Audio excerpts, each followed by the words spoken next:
Hello everyone.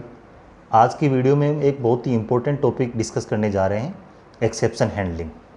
Computer के अंदर programming languages के अंदर एक टॉपिक आता है एक्सेप्शन हैंडलिंग। ये सारी लैंग्वेजेस के अंदर हम जितने भी ऑब्जेक्ट ओरिएंटेड लैंग्वेज पढ़ते हैं सबके अंदर आता है। तो ये क्या होता है एक्सेप्शन का मतलब, हिंदी के अंदर एक्सेप्शन का मतलब होता है अपवाद। ठीक है, तो ये एक तरह से एरर ही है, ये एरर ही है, लेकिन ये होती है run time error. Programming language के अंदर दो टाइप की एरर होती है, एक होती है कंपाइल टाइम एरर और एक होती है रन टाइम एरर।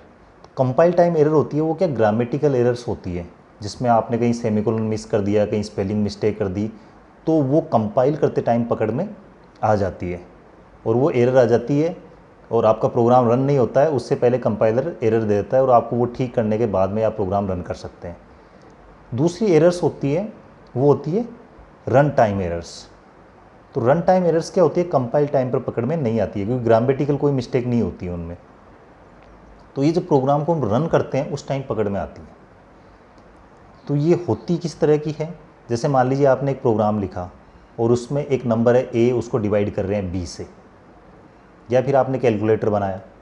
अब आपने सॉफ्टवेयर बना के दिया किसी को या प्रोग्राम बना के दिया, जो यूज कर रहा है वो यूज़र है, उसने अगर डिवाइड कर दिया जीरो से, ए डिवाइड बाई बी, बी की वैल्यू उसने जीरो दे दी, तो अब क्या होगा, आंसर आएगा इन्फिनिटी।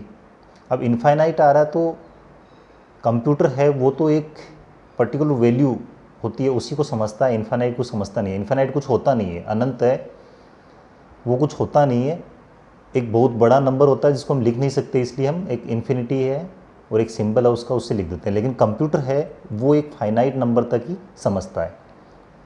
तो कंप्यूटर के सामने ये दिक्कत आ जाती है कि अब उसका क्या करें, तो वहाँ पर वो क्या एक्सेप्शन थ्रो कर देता है। तो ये होते हैं एक्सेप्शन। इसके अलावा भी और दूसरे कई तरह के एक्सेप्शन हो सकते हैं, जैसे कई बार आप फाइल को सर्च कर रहे हैं किसी नाम से और उस नाम से कोई फाइल है ही नहीं, या फिर आप डेटाबेस से कुछ एक्सट्रैक्ट करने की कोशिश कर रहे हैं लेकिन डेटाबेस से कनेक्शन ही नहीं किया। ठीक है, तो ये कई तरह के एक्सेप्शन हो सकते हैं, लेकिन समझने के लिए सबसे जो सिंपल है वो ये है कि डिवाइड बाई जीरो वाला एग्जाम्पल। तो दो टाइप की एरर हो गई, रन टाइम और compile time. Compile time error होती है वो ग्रामेटिकल एरर्स होती है, और रन टाइम एरर्स होती है उनको एक्सेप्शन बोलते हैं। अब इसको प्रोग्रामिंग में लिखते कैसे हैं, तो इसके अंदर अपने को लगता है कि इस ब्लॉक के अंदर एरर आ सकती है। जैसे डिवाइड बाई जीरो वाला जो कोड लिखा हमने, C equal to A divide by B, तो हमें लगता है कि यहाँ पर अगर यूज़र गलती से जीरो से डिवाइड कर दिया, क्योंकि यूज़र है वो तो कुछ भी वैल्यू डाल सकता है, तो अगर वो जीरो डाल देगा, अपने को लगता है कि यहाँ पर अपवाद आ सकता है, यहाँ एक्सेप्शन आ सकता है, तो हम क्या करेंगे, ये जो ब्लॉक है C equal to A divide by B, इसको हम डालेंगे ट्राई ब्लॉक में, वो ट्राई ब्लॉक में रहेगा। और अब अगर यहाँ पर उसने गलती से यूज़र ने जीरो वैल्यू डाल दी बी की, मतलब जीरो से डिवाइड कर दिया, तो एक्सेप्शन आएगा। तो एक्सेप्शन आते ही हम क्या करेंगे, इसको थ्रो करेंगे, और थ्रो करेंगे, थ्रो वही है इंग्लिश के अंदर थ्रो, THROW, थ्रो मतलब फेंकना। तो उसको फेंकेंगे तो उसको कैच करने वाला भी होना चाहिए, तो एक कैच वाला ब्लॉक भी होता है, वो कैच वाले ब्लॉक में उसका सॉल्यूशन होता है।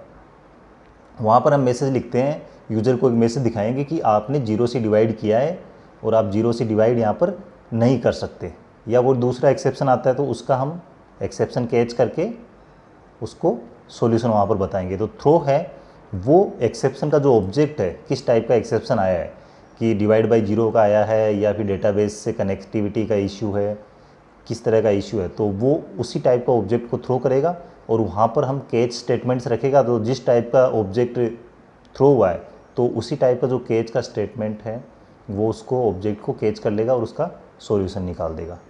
तो ट्राई, थ्रो और कैच। अब ये जो हमारा एक्सेप्शन है वो सारी प्रोग्रामिंग लैंग्वेज के अंदर आता है, बहुत ही इंपॉर्टेंट टॉपिक है ये। Thank you.